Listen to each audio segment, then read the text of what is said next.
Hello guys, welcome back to my another short blog. আর আজকে আমি তোমাদেরকে নিয়ে যাব আমার মা বাবার রুমে।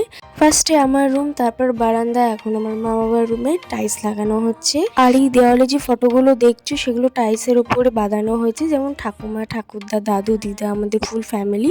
আর এই দেওয়ালটাতে শুধু মায়ের ফটো। সন্ধ্যেবেলায় চাউমিন খেয়েছি, আর চাউমিনে এত ঝাল ছিল যে আমাকে এখন চকলেট খেতে হচ্ছে।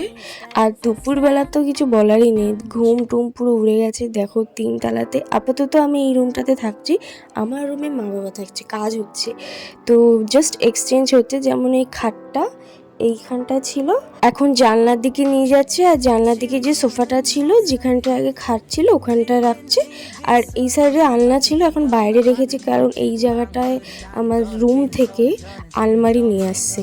এই আলমারিটা এখন 3 তলাতে থাকবে, তো আমরা জায়গা ঠিক করছি। আর আমি একটা কাজ করছি, সেটা হচ্ছে ঘরটা পরিষ্কার করছি, কারণ এক্সচেঞ্জ করাতে না পুরো ঝুল টুল পুরো বেরিয়ে গেছিলো।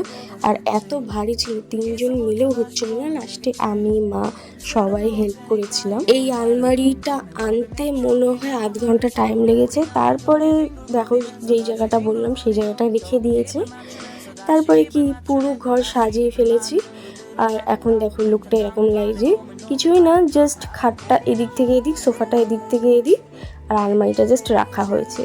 তারপরে আলমারিটার কভারটা এখনো আনা হয়নি, ওটা রাখলে পুরো সুন্দর লাগবে। তারপরে ফ্লিপকার্ট রিভিউ ভিডিও আমি বানিয়ে ফেলেছি, অনেক আগে বানানোর কথা ছিল, কিন্তু ঘর ঠিক করাতে একটু লেট হয়েছে। সেই ভিডিওটা অলরেডি আমি পোস্ট করে দিয়েছি, তোমরা চাইলে ইউটিউবের লিঙ্কটা ক্লিক করে আমার ভিডিওটা দেখতে পারো আর সাবস্ক্রাইব করে দিতে পারো আমার চ্যানেল। তো দেখা হবে নেক্সট ভিডিওতে, বাই।